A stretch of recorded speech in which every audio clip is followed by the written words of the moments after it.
At Spencer Publications, chaos simmers beneath polished surfaces and designer suits. Will Spencer is seated in his father's office, shoulders tense, hands locked, trying to make sense of the digital hellstorm that has consumed his life over the past 48 hours.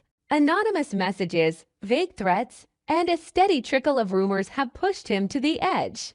But nothing, absolutely nothing, could have prepared him for what was about to unfold. Luna Nozawa stands at the door, calm, collected. Her presence feels clinical, almost rehearsed. She's dressed impeccably, her voice measured, her movements precise. But behind the stillness is a plan. She's already taken the pregnancy test. The result is clear.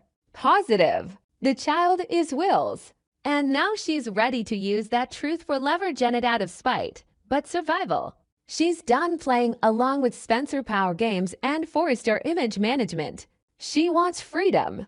She wants control. And she's done waiting for someone to give it to her. She closes the door behind her. Will turns, surprised, still visibly rattled from the earlier barrage of anonymous texts that hinted at scandal, paternity, and betrayal. Luna, this really isn't the best, I know. She cuts in, her voice sharp. It's the worst time possible, which makes it the perfect time. Will stares at her, confused, defensive.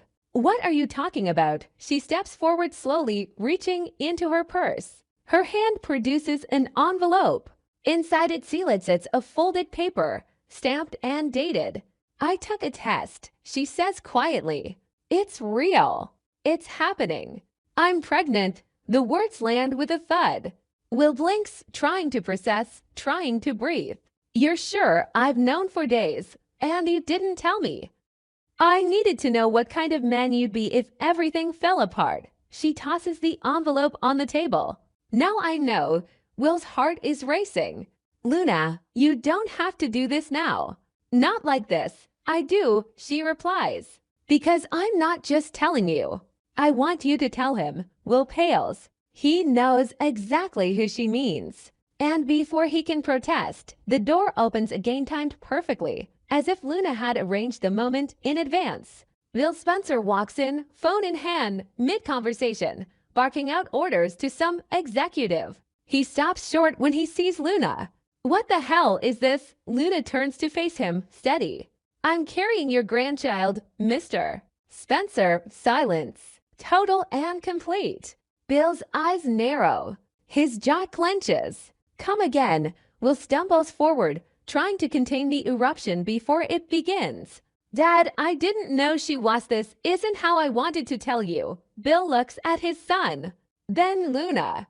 Then the envelope on the desk. Is this some kind of stunt? He snaps. Because if it is, you picked the wrong damn company to play games with. Luna folds her arms. It's not a game.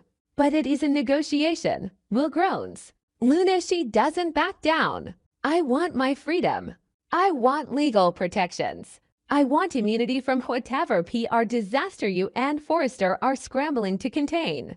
In return, I keep this quiet. I stay away from the media. No press conferences. No interviews. No DNA results leaked. Will laughs, cold and dangerous. You think you can blackmail the Spencer family with a pregnancy test? I think I can end your entire stock value with one Instagram post, she replies. He moves toward her, intimidating, but Luna doesn't flinch. She's beyond fear now. You underestimated me. Everyone has. But I'm not going to be your next liability. This child is mine. Will's.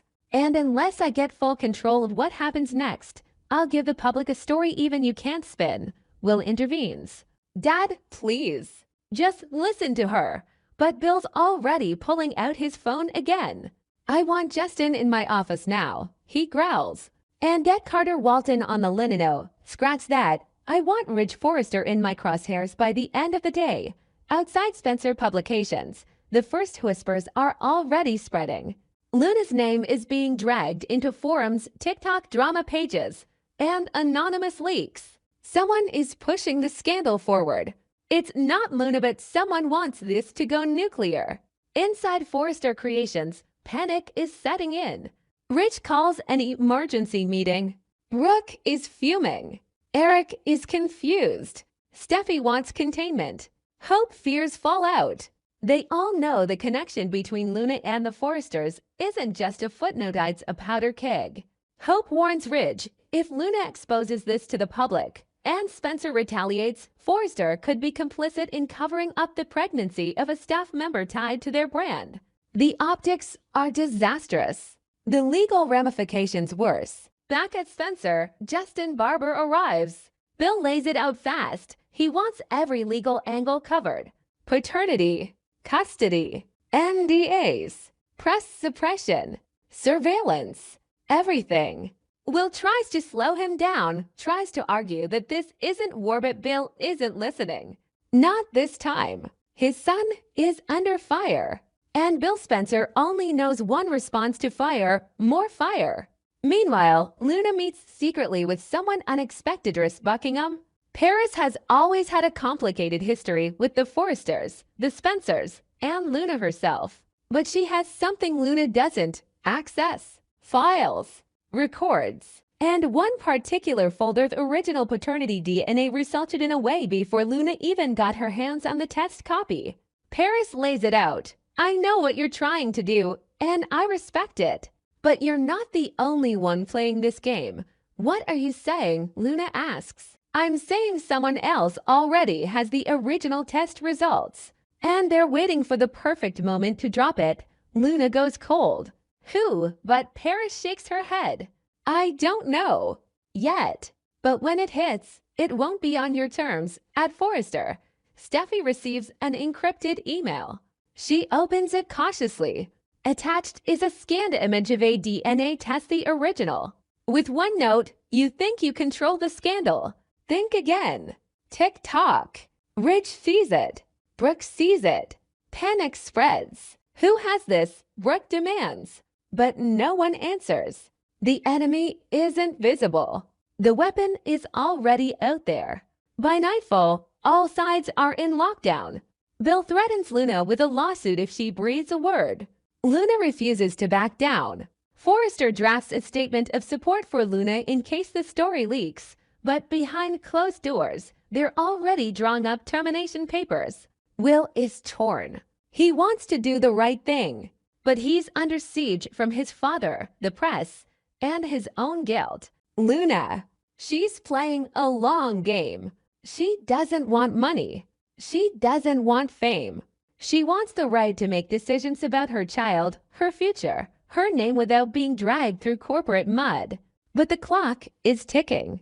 Because someone out there, hiding in the dark, holds the real power, the unaltered, time-stamped, original paternity test. And when they strike, it won't just destroy the fragile truce between Luna and the Spencers. It will ignite a scandal that tears down Spencer Publications, Forrester Creations, and every legacy name attached to them. There's no going back. And the war for control, it's just getting started. At Forrester Creations, tension simmers the moment Ivy Forrester steps into the design wing with an agenda that changes everything. Dressed in elegance and armed with dangerous information, Ivy approaches Hope Logan directly, her tone even, her words razor sharp. You should know, she begins without hesitation. Liam still wants you back. He hasn't given up. Hope looks at her, confused but clearly rattled. He said that. Ivy nods. Not just said it. Meant it. The impact is immediate. Hope tries to stay calm, tries to thank Ivy for the honesty, but it's too late. The seed is planted, and within moments, everything starts to spiral. Ivy's words make their way through the Forrester corridors faster than gossip usually travels. And when Carter Walton hears what Ivy revealed, something in him snaps. He doesn't waste time. He finds Liam Spencer in the same building and calls him out, demanding they put all the cards on the table, once and for all, in front of Hope. No more passive aggression. No more games. They storm into the main conference room where Hope is reviewing designs with her team.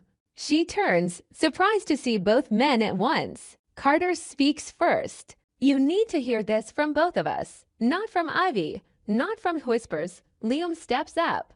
Hope, I love you. I've never stopped. I want our family back. You, me, Beth. That's always been the dream. And I know I've made mistakes, but I'm ready now. I'm not walking away again. Carter clenches his jaw. And I love you too, Hope. I've been patient. I've waited. I proposed because I believed in us. But if you're still thinking about Liam, if he still has space in your heart, you need to know. Right now, Hope freezes. The room is silent except for the tension pressing down on everyone. She glances at Carter, then Liam, then down at her engagement ring. There's no denying the pressure. It's not just romantic anymore. It's personal, professional. Her entire reputation hangs in the balance. She doesn't answer. Not then. Instead, she leaves. Hope walks out of Forrester and drives to Il Giardino, where her father, Deacon Sharp, is clearing up after the lunch rush. She finds him in the back office and collapses into a chair, eyes glassy, voice low. They both made me choose. I couldn't do it. Deacon listens carefully. No judgment, just quiet understanding. Maybe that means you need to take a step back, he says. Not from them, from you. From the noise. From the pressure. What does your heart say when nobody's looking? Hope stares at him, silent. Deacon leans forward. You don't owe anyone an answer until you can give it to yourself first. That night, Hope doesn't sleep. She replays every conversation, every kiss, every promise, every fight. In the early morning, she sends Carter a message. Meet me at the studio. I need to talk. He arrives at sunrise. She's waiting there. And before she speaks, she does something she shouldn't. She calls Liam and asks him to come too. It's a mistake. Carter arrives first. He's hopeful, if guarded. But when Liam walks in a few minutes later, the energy shifts. Carter immediately stiffens. You called him here. Hope nods. I needed to face this head on. Liam takes her hand. Carter watches. Hope doesn't pull away. In a moment that changes everything, Hope kisses Liam. Not a long kiss. Not dramatic, but deliberate and full of history. Carter turns around. That's all I needed to see. Carter would hope tries to stop him, but he's already reaching into his jacket. He pulls out the engagement ring, sets it on the table, and looks her in the eye. I loved you enough to give you time. I respected you enough to wait. But I won't be a placeholder. Not for him. Not for anyone. He walks out without another word. The fallout is immediate.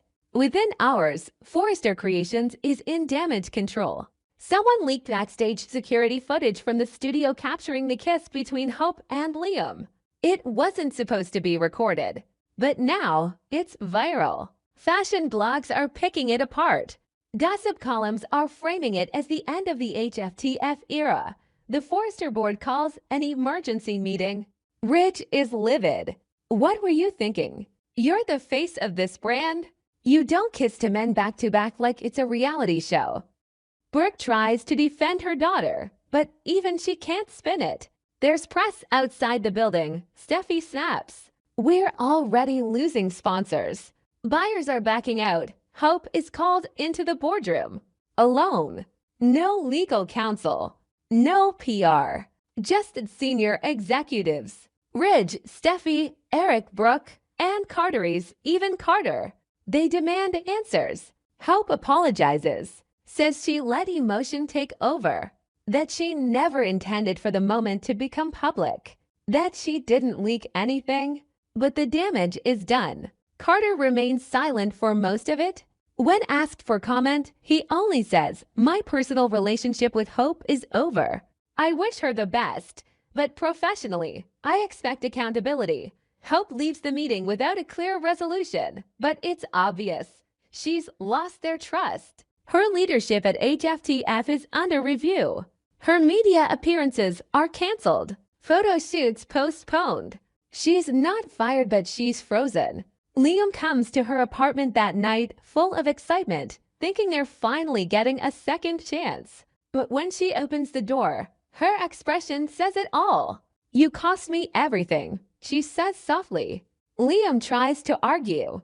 We kissed. That's all. No, she replies.